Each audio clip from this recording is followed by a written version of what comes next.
Dan Schorr is with me, a former prosecutor, managing director at Kroll. Good to have you because you do a lot of background checks as part of your job. And we're talking about a case here. First of all, it's a tragic case where a young woman's life was taken. And, of course, the controversy is surrounding this man, who at first we heard was an undocumented immigrant.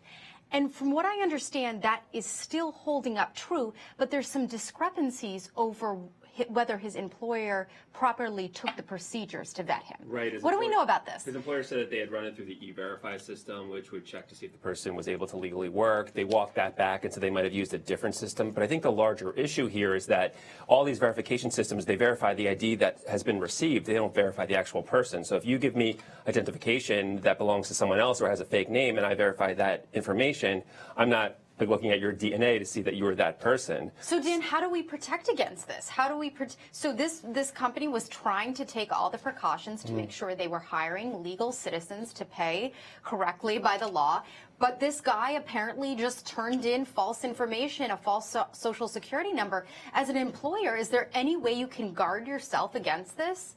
You could ask for multiple forms of identification. You could ask for references that might know the person and talk to them, but it's time intensive and it's not 100% because someone's intent on deceiving who they are and they're not someone who is legally here. Maybe there aren't people that they know that they can say this person can vouch for me. And if you're just looking at their identification that they provide and you're verifying the name on the ID, you're not getting to the actual person. It's a real problem, but looking deeper into the person's background, talking to people, but that takes time and not all employers want to do that. Well, regardless, here's the bottom line. No matter what happened with his verification and his work status, he's accused of murdering a young girl. And he is claiming in the affidavit that we had access to that he blacked out at this time.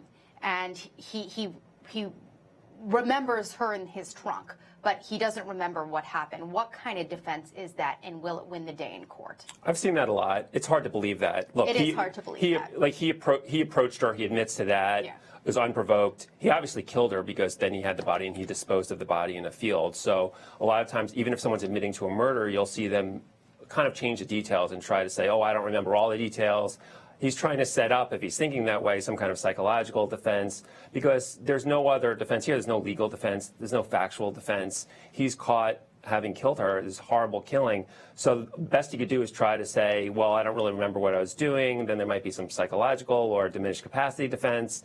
But it's probably the best thing that he has to try, but I don't see it being successful. Yeah, well, we'll be very closely following that case here on the Law and Crime Network and on our website, lawandcrime.com. You should definitely check that site up, sign up for our newsletter, because we are constantly updating our stories with the latest information coming out of that Molly Tibbetts case. I want to turn now to this Roy Oliver trial that we're following. We're live streaming here on the network that's going on in Texas.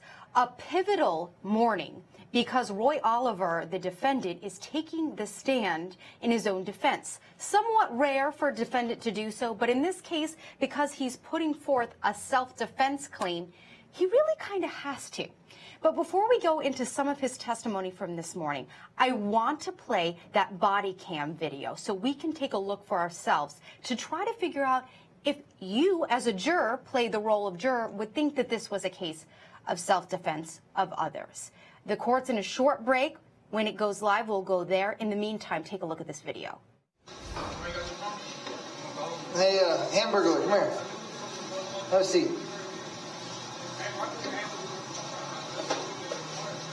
Where are you go to school? West Mesquite. All these West Mesquite kids? Maybe? Wow, some of them Mesquite. Pretty much all Mesquite. Listen, don't do this again. Yeah, this is a one-time thing, sir. Mr. Rhodes, I'm Officer Gross, okay? Officer Gross? I don't want to see this again. Yeah, let me see this again. I ain't expected to get this I don't. tight.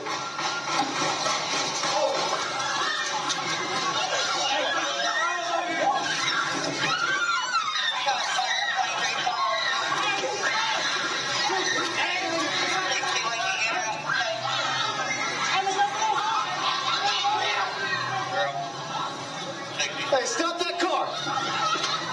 Stop right there! Stop! 6061 code 2312 6462 84.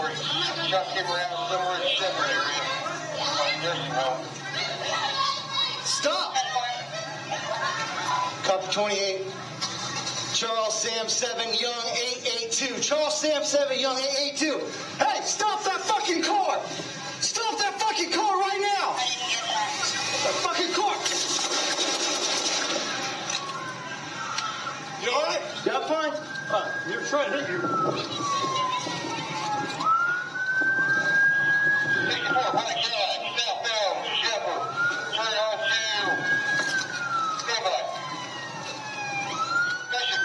Stop! Stop!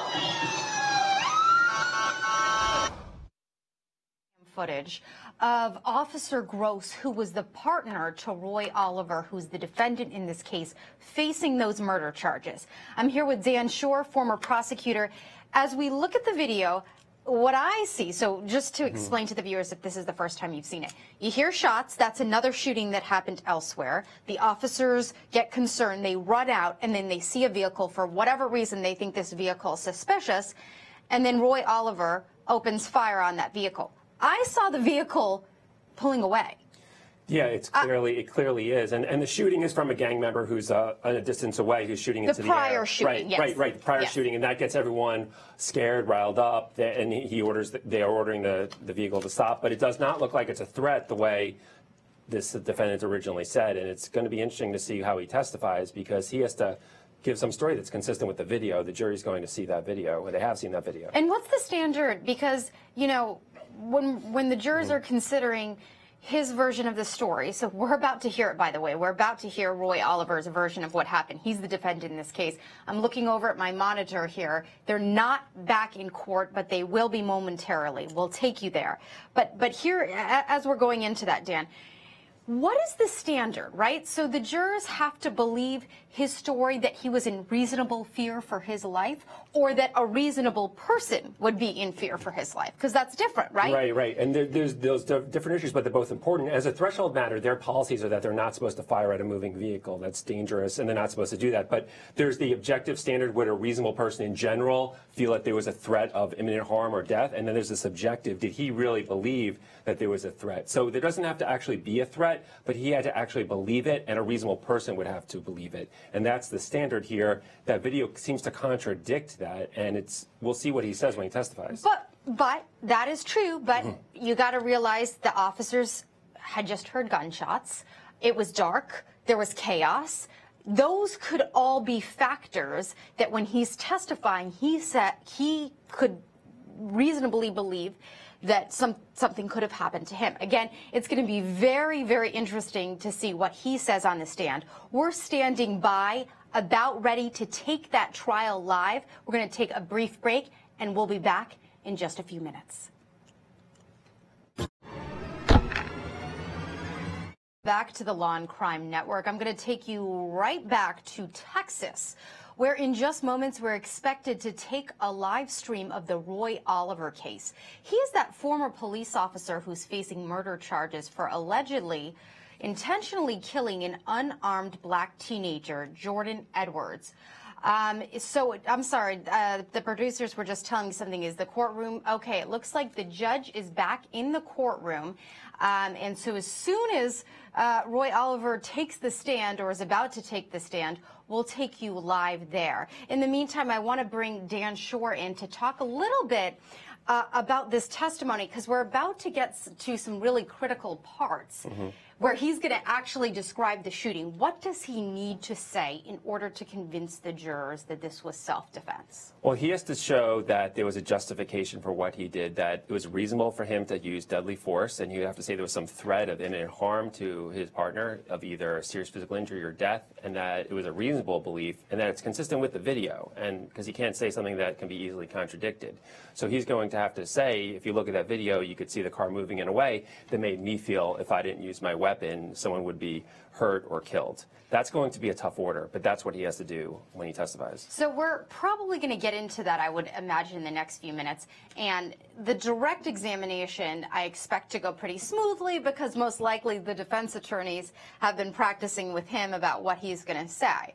What's always interesting, of course, in these cases is when the prosecutors get their turn, and I'm sure they're quite excited to do so, at questioning Roy Oliver.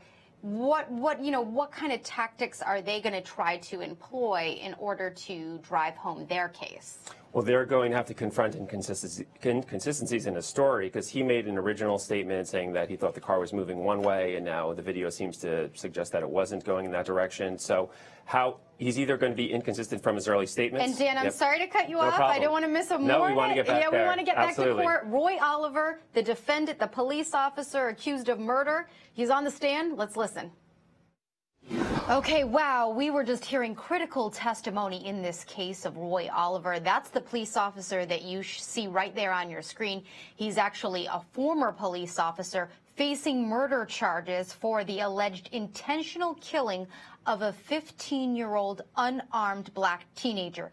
You just heard moments ago his story of why he says he was in fear for the life of his partner, and that is why he opened fire that night. Dan Schorr, former federal prosecutor, really quick, do you buy the story?